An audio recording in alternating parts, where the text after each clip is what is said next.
It was in a forest a bit like this in Australia, a mixed forest with abundant species and birds and fungus, that Bill Mollison lived for 2 years and thought, why can't we have an agriculture as strong as this forest?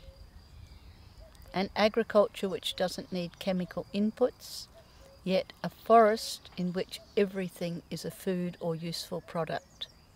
So when he came out of the forest, he and David Holmgren worked on what we know today as permaculture. So permaculture isn't just organic gardening as many people think. It's a complete design and systematic application of principles across land that give high yields without destroying the land. It always puts back more than it takes, which is the opposite to industrial agriculture. Small scale, large scale, a balcony garden in the city, a huge farm of many thousands of hectares equally can be permacultured.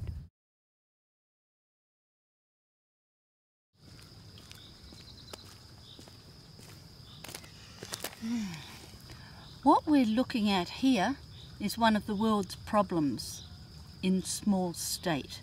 We're looking at erosion, which is muddying the waters and carrying all the soil away and breaking roads, and it's going to get worse with global warming.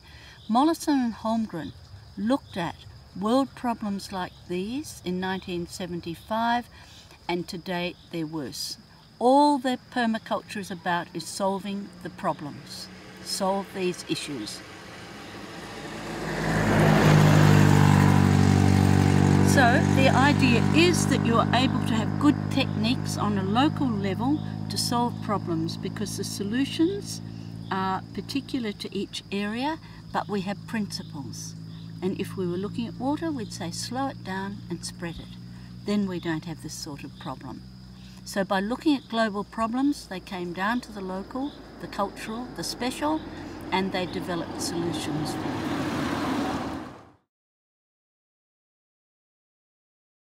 The most extraordinary thing that Holmgren and Mollison did was to produce some ethics in a time when only doctors had ethics.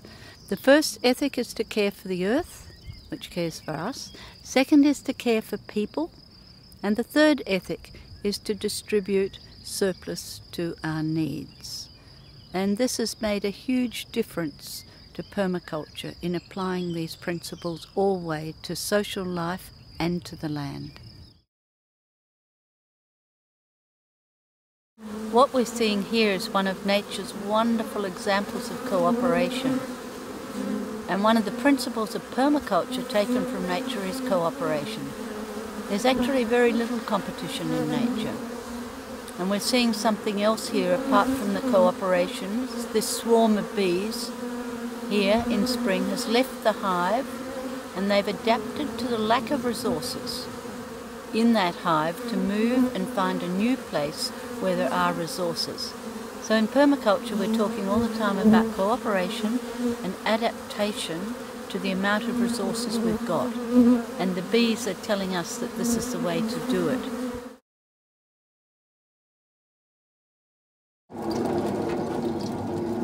Permaculture is about applied science.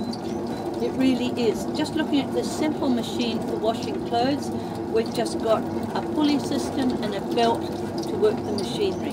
At all times we choose low energy, low renewable resources for ourselves.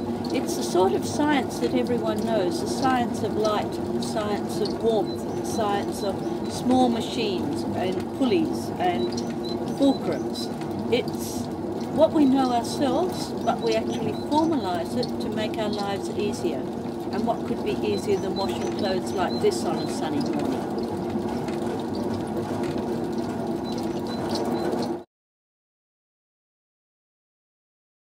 The real topic of permaculture is design. And because design sounds a bit abstract, I thought we'd look at it here. We work from principles. A major principle is that one thing should serve several functions. It should be able to be used in many ways. So if we look at this structure here, this is a glass house put onto the front of a stone building. It pumps hot air into the house. It's such that the hot air can also be pumped upstairs. But down here we're growing papaya, we're growing fruits, we're growing vegetables, we're growing fruits from like this gooseberry, and things that would be impossible otherwise. By using good design here and putting things in relation to each other, they have achieved much better growth than they could in this mountain region growing outside. So using again applied science, we've got the glass provides warmth, warmth provides moisture, moisture provides low evaporation, water is used, the plants are way outside their normal climate zone, and the family can eat all year. It's a wonderful example of how you just put things together in such a way to get high production, preferably from small spaces. Otherwise, permaculture also designs systems for human communities.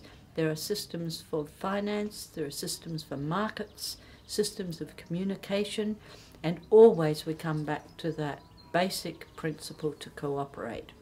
So we're putting together as many things as we can to make life easier for every person and make it a quality life.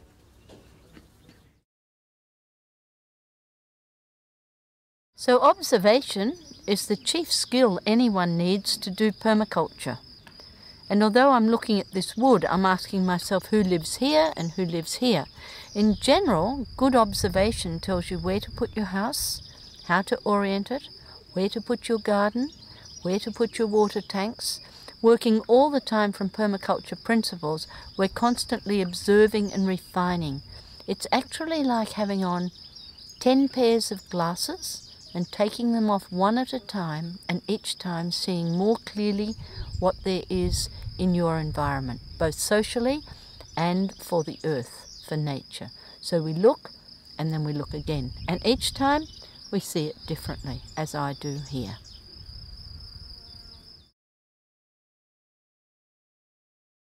Behind the idea of design in permaculture is always the pattern we see.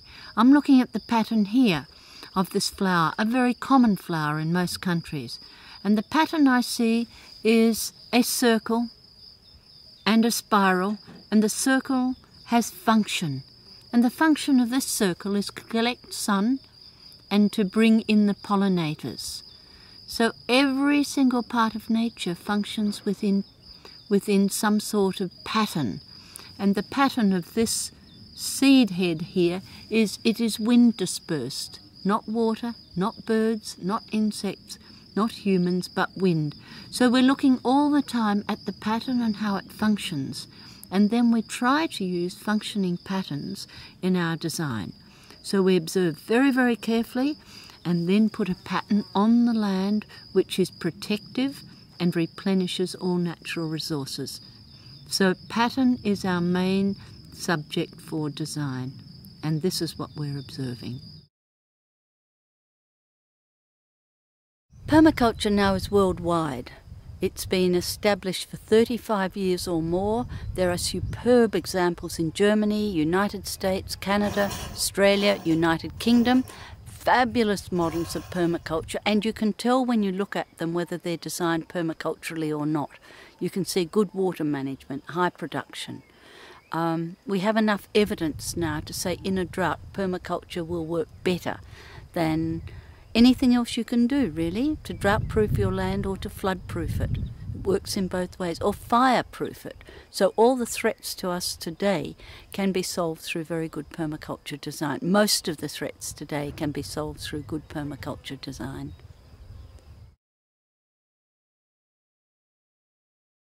I am passionate about permaculture because it's the only thing I know that will help us repair the earth and restore it to good health. I've looked at many other systems and nothing is as good as permaculture, even if it's not perfect. And everyone can do it.